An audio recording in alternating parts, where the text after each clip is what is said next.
राम है कौन, राम तत्व क्या है, राम व्यक्ति कौन है। अगर ये राम परब्रह्म है तो अपनी पत्नी के हरण होने जाने पर वो विरह कातर होकर के वन में क्यों घूम रहे थे? क्या ये वही राम है जिन्होंने रावण को मारा? अगर ये वही राम है तो इनको मारने की आवश्यकता क्यों? परब्रह्म है वो तो भ्रगुटी टेढ़ी करके किसी राक्षस को जन्म ही ना लेने दे। क्या ये वही राम है जो दशरथ के पुत्र हैं? ये क्या हो रहा है? ये किसको वंदन कर रहे हैं? ये कौन है आप जिनको प्रणाम कर रहे हैं? अरे देवी तुम पहचानी नहीं इनको, क्षमा करें, हमें तो इनके अंदर एक भी परमात्मा का तत्व दिख ही नहीं रहा है। अब एक काम करो, जाके परीक्षा ले लो भगवान की, कोई हल्की ओछी बात मत कर देना, विवेक युक्त होकर के जाना है। महादेव समझ गए। सियावर रामचंद्र की जय, पवन सुत हनुमान की जय। संबत 1601 करऊं कथा हरिपद धरि शीशा। चैत्र मास की नवमी, जिसे रामनवमी कहते हैं, मंगलवार को अयोध्या में रामनवमी का उत्सव मनाया जा रहा था और उसी समय गोस्वामी जी महाराज ने रामचरितमानस को लिखा। बोलो राजा रामचंद्र भगवान। इसका मतलब मानस साक्षात राम जी ही हैं। रचि महेश निज मानस राखा, पाई समहु शिव शिवासन बाखा। क्योंकि महादेव ने अपने हृदय में इसको विराजमान किया। महादेव जब जब रामचरित्र का स्मरण करते, रामचरित्र श्रवण करते, रामचरित्र का चिंतन करते, उन भावों को अपने चित्त में धारण कर लेते। महादेव ने अपने हृदय में धारण किया, इसीलिए इनको मानस कहा गया। और मानस में रखा क्या था? बोले रामचरित्र, इसीलिए नाम पड़ा रामचरित्र मानस। महादेव की कृपा से गोस्वामी जी को प्राप्त हुआ, उन्हीं के ही हृदय का भाव है। मैं तो केवल लिख रहा हूं, मानस के असली रचयिता तो महादेव है।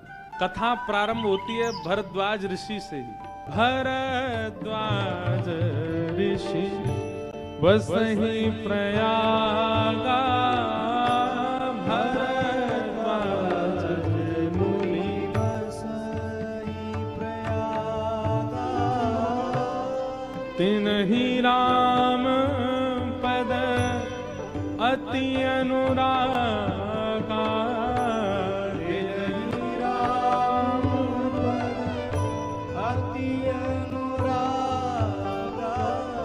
भरद्वाज मुनि प्रयाग में वास कर रहे हैं। माघ मेला चल रहा था।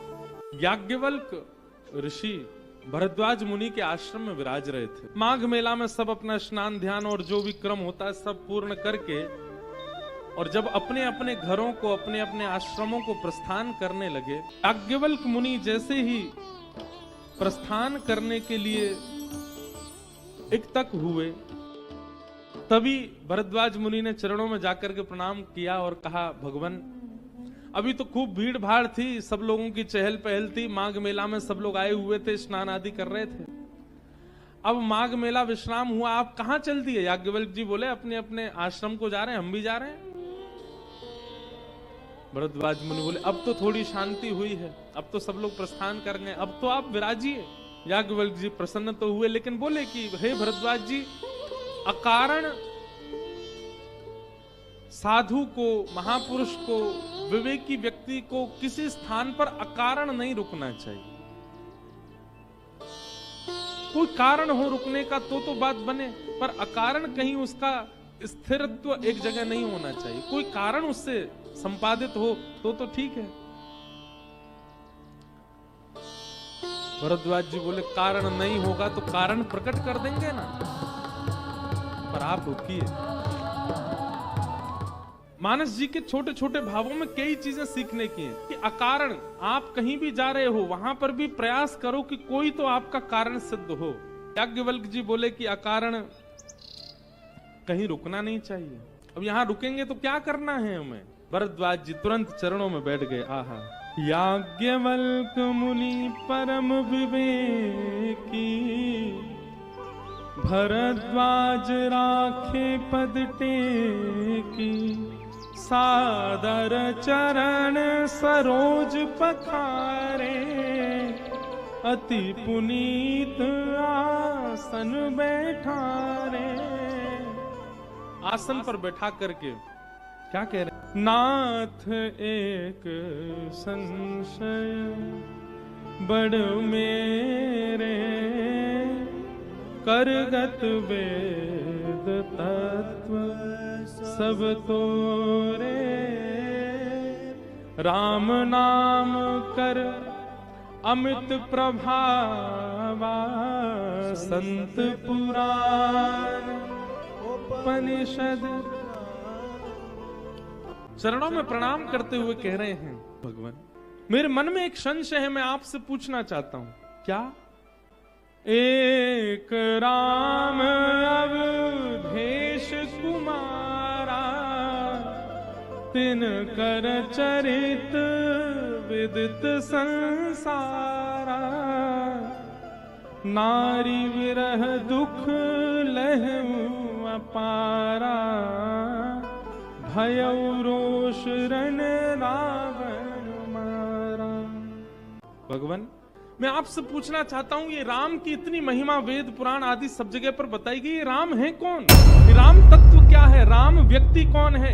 अगर ये राम परब्रह्म है, राम परमात्मा है, तो मैंने सुना है कि नारी विरह दुख लहू अपारा, अपनी पत्नी के हरण हो जाने पर वो विरह कातर होकर के वन में क्यों घूम रहे थे? क्या ये वही राम है जिन्होंने रावण को मारा?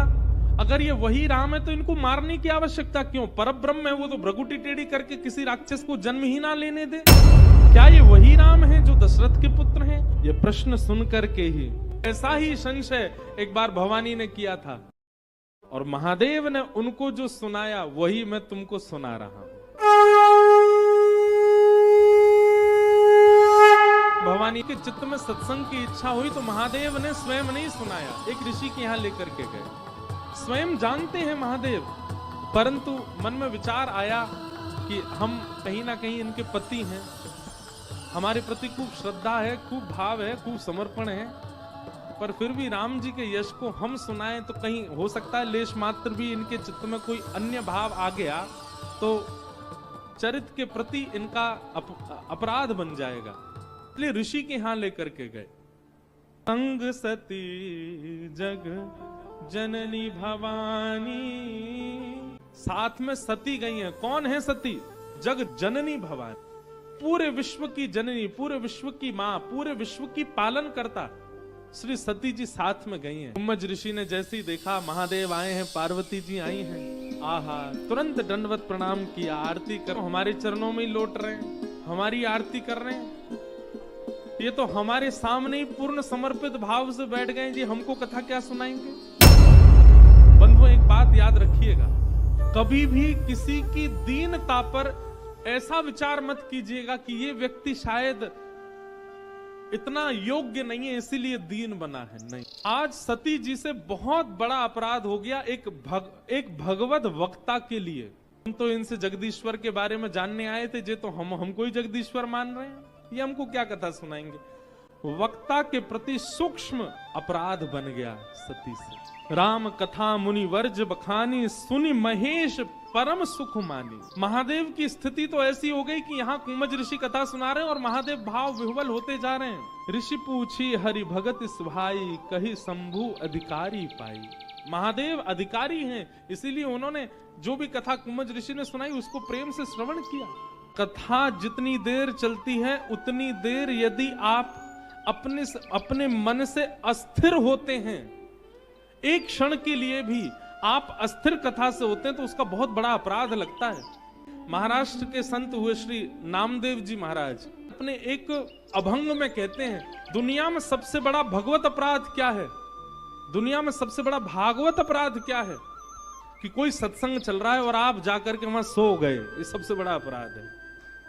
कुछ दिन तक कथा श्रवण करने के बाद मुनि सन विदा माग त्रिपुरारी, चले भवन संग दक्ष कुमारी। पहले क्या कह रहे थे?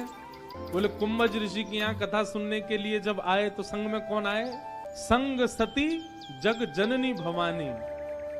और अब कथा सुनने के बाद वापस जा रहे हैं तो गोस्वामी जी कह रहे हैं, मुनि सन विदा मांग त्रिपुरारी, चले भवन संग दक्ष कुमारी। अब सती नहीं है वो, अब जगनी भवानी नहीं है, अब जगत जननी नहीं है, अब कौन है? बोले दक्ष। दक्ष माने की अहंकार, उसकी पुत्री, अहंकार की बेटी अब साथ में जा रही है। क्यों? एक वक्ता का अपमान किया है, एक वक्ता के प्रति मानसिक अपराध किया है सती जी ने। जैसे ही महादेव कथा श्रवण करके आए, शंकर जी को बहुत क्षोभ है इस बात का कि सती मेरे साथ गई और इसने कथा को भाव से श्रवण नहीं किया। लेकिन महादेव के तो नेत्र सजल थे। महादेव की तो स्थिति ऐसी है कि जब से कुंभज ऋषि के आश्रम से चले, देर चलते हैं और फिर बैठ जाते हैं, और बैठ करके भाव में भर करके राम जी को स्मरण करके रोने लग जाते हैं। कथा ऐसा ही कर देती है, बस बार बार रुदन करके प्रतीक्षा कर रहे हैं, ठाकुर जी मुझे दिख जाओ, ठाकुर जी मुझे मिल जाओ, एक बार दर्शन दे दो। कथा में सजग रहने का ये फल मिला है कि कथा विश्राम होते ही कुछ ही क्षणों में ही राम जी का प्रत्यक्ष दर्शन हो गया महादेव को। राम जी दूर से दिखने लगे, और राम जी की स्थिति क्या है? विरह व्याकुल है राम जी, वृक्षों को स्पर्श करके रुदन कर रहे हैं, ढूंढ रहे हैं अपनी सीता जी को। लक्ष्मण जी और राम जी की विरह अवस्था का दर्शन महादेव को हो रहा है, दूर खड़े महादेव दर्शन कर रहे हैं। और जैसे ही इस अवस्था का दर्शन महादेव ने किया, तुरंत कह पड़े, जय सच्चिदानंद जग पावन, अस कहीं चले मनोज न सावन, चले जात शिव सती समेता, पुनि पुनि पुलकत कृपा निकेता, सती सो दशा शंभु के देखी, उर उपजा संदेह विशेषी। राम जी को देख करके महादेव जय सच्चिदानंद, जय जगत पावन, जय सच्चिदानंद, जय जगत पावन जय जयकार करने लगे। और दूर से ही राम जी को देख करके कहीं लीला में विघ्न ना हो, कहीं राम जी के इस क्रम में बाधा ना बनूं, ही दंडवत करने लगे, दूर से ही प्रणाम करने लगे। इस अवस्था को देख सती मन में विचार करने लगी, ये क्या हो रहा है? ये किसको वंदन कर रहे हैं? ये विरह आतुर दो राजकुमार घूम रहे हैं, वनवासी राजकुमार घूम रहे हैं, और उनको देख करके हमारे पति परमेश्वर साक्षात जगत नियंता जगदाधार देवादिदेव महादेव उनको प्रणाम कर रहे हैं। यही होता है, सत्संगी व्यक्ति जो है वो विवेकी होता है, और सत्संग के प्रति कुभाव रखने वाले व्यक्ति का विवेक क्षीण हो जाता है। वो समझ ही नहीं पाता कि ये सब स्थिति व्यवस्था क्या चल रही है। सती मन में विचार कर रही हैं, ये सब क्या हो रहा है?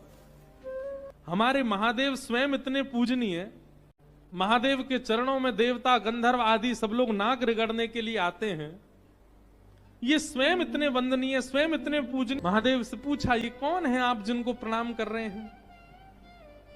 हे देवी, जासु कथा कुंभज ऋष गाई, जो कथा हम अगस्त मुनि के यहां सुनकर के आए हैं, भगति जासु में मुनि सुनाई, सोमम इष्ट देव रघुवीरा, सेवत जाहि सदा मुनि धीरा, मुनि धीर जोगी सिद्ध संतत, विमल मन जिहि ध्यावहि, कहीं ने तिने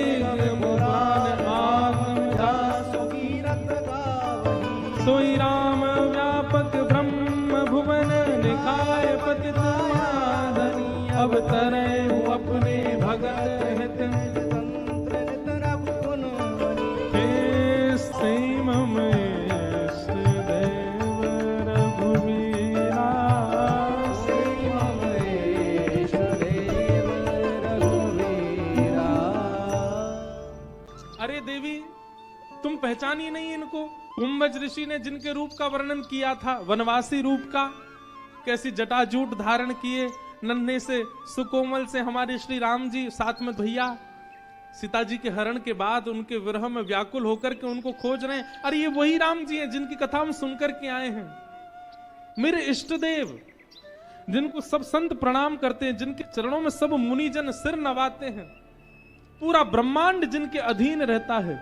महादेव ने खूब विस्तार कर करके बताया, ये वही परमात्मा है, ये वही परब्रह्म है, ये वही इष्ट हैं, ये वही देव हैं जिनके अधीन पूरा ब्रह्मांड रहता है। देवी, ये वही हैं जिनकी कथा हम सुनकर के आए हैं। लागना उर उपदेश यद्यपि कहूं शिव बार बहु, बोले बिहस महेश हरि माया बलु जान जी। बार बार महादेव कह रहे हैं ये वही परब्रह्म है। सती के चित्त में किंचित भी प्रेम प्रकट नहीं हुआ, किंचित भी सम्मान प्रकट नहीं हुआ, किंचित भी भाव प्रकट नहीं हुआ कि ये वही। इससे बड़ा दुर्भाग्य क्या होगा। एक तो कथा सुनी कुंभज ऋषि से, कथा सुनने के तुरंत बाद ही ठाकुर जी दिख गए, और ठाकुर जी दिखे तो दिखे, स्वयं गुरु बगल में खड़े होकर के कह रहे हैं यही परमात्मा है, प्रणाम करो, और तब भी तुम्हारे चित्त में ये भाव प्रकट नहीं हो रहा कि ये परमात्मा है। तो बड़ा दुर्भाग्य क्या होगा। क्या सती जानती नहीं है कि साक्षात देवादिदेव महादेव हैं? ये इशारा करके कह रहे हैं कि परमात्मा सामने है, तो मुझे इसमें कोई विचार करना ही नहीं चाहिए। इन सब के पीछे कारण केवल और केवल कथा के प्रति और वक्ता के प्रति जो अपराध बना। महादेव कह रहे हैं ये वही हैं, प्रणाम करो। सती बोली क्षमा करें, हमें तो इनके अंदर एक भी परमात्मा का तत्व दिख ही नहीं रहा है, परम तत्व का किंचित भी दर्शन नहीं हो रहा है। सती नहीं मानी, नहीं समझी। हम कर भी रही हैं तो केवल दिखावे में कर रही हैं, मन से नहीं कर रही। महादेव तो सब जानते हैं। महादेव समझ गए कि जब ये मेरे बताए भाव को भी नहीं समझ पा रही हैं, मैं जब कह रहा हूं कि परमात्मा तो भी नहीं जान पा रही, तो अब और क्या करूं मैं। जो तुम्हारे मन अति संदेह तो किन जाए परीक्षा ले, ऐसे जाई मोह भ्रम भारी, पर करे हूँ सुजतन विवेक विचारी। हे सती, तुम कथा सुन करके आई हो और मैं प्रत्यक्ष तुमको कह रहा हूं कि ये वही परमात्मा है, फिर भी तुम्हारे मन में भाव उत्पन्न नहीं हो रहा है। अब एक काम करो, जाके परीक्षा ले लो भगवान की। यहाँ पर एक प्रश्न आता है, महादेव अपने इष्ट के लिए कैसे कह सकते हैं कि तुम परीक्षा, क्योंकि महादेव कल्याण करवाना चाहते हैं सती का। महादेव चाहते हैं कि इसकी मति कैसे भी ठीक हो, लेकिन महादेव ने एक संकेत कर दिया। क्या? आपका भ्रम जैसे जाए मोह भ्रम भारी, आपका भ्रम जिससे भी दूर हो वो करो, पर एक चीज का विचार करना, करे हूं सो जतन विवेक विचारी। परीक्षा ले तो लेना, लेकिन बहुत विवेकपूर्ण हो करके। ये कोई सामान्य नहीं है, साक्षात हमारे इष्ट हैं, साक्षात देवादिदेव के भी देव हैं। कोई हल्की ओछी बात मत कर देना, विवेक युक्त होकर के जाना इनके। महादेव समझ गए अब इनका कल्याण नहीं होगा। अंतिम बार महादेव ने चेक करना चाहा कि सती ठीक है कि नहीं। महादेव सोच रहे हैं, लेकिन ये ना उठे और हाथ जोड़ के कहे नहीं नहीं अब आप कह ही रहे हैं तो मैं मान लेती हूं, तो समझ जाऊंगा कि चलो एक बार और कथा सुनाएंगे तो शायद अब कल्याण हो जाएगा। परंतु परीक्षा लेने के लिए महादेव ने मानो द्वार खोल के कह दिया, जाओ परीक्षा ले लो। जैसे ही सती उठ के परीक्षा के लिए खड़ी हुई महादेव उसी समय नेत्र बंद करके बोला अब कुछ नहीं हो सकता। महादेव ने पहले ही कहा था छोटी मोटी परीक्षा मत लेना, लेनी है तो बड़ी लेना। धरी सी ताको सती जी चलने लगी और चलते चलते सती ने पीछे मुड़ करके देखा, हाथ जोड़ करके राम जी प्रणाम करते हैं। मैं अवधेश भर राम आपके श्री चरणों में प्रणाम करता। सती जी के तो महाराज रक्त ठंडा पड़ गया पूरे शरीर का। हे मां, आप इतने सघन वन में अकेले क्यों घूम रही हैं? ये सुनते ही तो सती घबरा गई। महादेव समझ गए कि अब सती का संग मैं नहीं कर सकता।